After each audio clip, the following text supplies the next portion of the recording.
সেই সময় আমার শরীরের মনে হচ্ছে যেন কেউ যেন আমার শরীরে 2000 ছুঁচ একসাথে ঢুকাচ্ছে। সেই রাতের কথা আমি আজও ভুলতে পারছি না। আকাশের তারাগুলো কেমন চকচক করছে। এখনো বাড়ির লাইট যেন চালু আর বন্ধ, চালু আর বন্ধ। গ্রামের হওয়াটাই যেন কেমন একটা ভয়ঙ্কর ভয়ঙ্কর মনে হচ্ছে। আমি বাড়ির মেঝেতে একটা মাদুরের উপর বসে কিছু যেন একটা শুনতে পাচ্ছি। বুঝতে পারছি না কিসের শব্দ। সেটা নিয়ে ভাবছিলাম, হঠাৎ দেখি কেউ যেন বাইরে থেকে দরজাটাকে ঠক ঠক ঠক ঠক করছে। আমি ভয় পেলাম না, খাটের উপরে উঠে বসলাম। কখন জানি কেউ বাইরে বলছে, ভয় করিস না, দরজা আমি তোর ক্ষতি করব না। ভাবলাম কেউ হয়তো আমার সাথে ঠাট্টা করছে। কোনো কথা না ভেবেই আমি বাড়ির বাইরে এলাম। বাড়ির চারপাশটা ঘুরে দেখলাম, কাউকে দেখতে পেলাম না। তখন রাত প্রায় 2টো। বাইরেটা বেশি অন্ধকার না, জকজক করে বোঝা যাচ্ছে।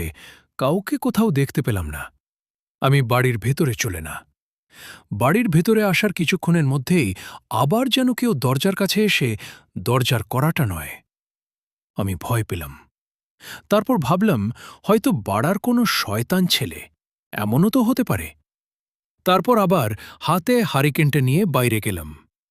মনের ভেতরে ভয় আছে, তবুও সাহস জোগালাম।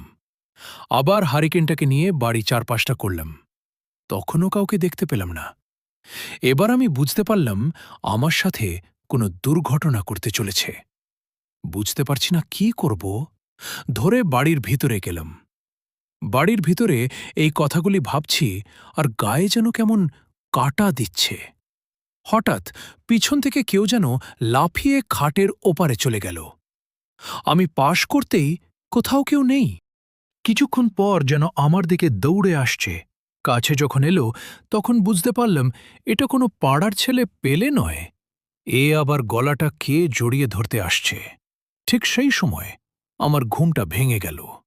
আমি বুঝতে পারলুম আমি এতক্ষণ ধরে যা দেখছিলুম সেটা শুধুমাত্র একটি স্বপ্ন। ভয়ঙ্কর স্বপ্ন দেখলে ঘুমের মধ্যেও যেন মনে হয় আমার সাথে এটাই ঘটছে। স্বপ্ন থেকে উঠার পর একবারও শোনা যায়নি আমার বাবার, কারণ সেটাও নিজের ঘুমটা ভেঙে দিল। আমার সাথে এটাই ঘটছে।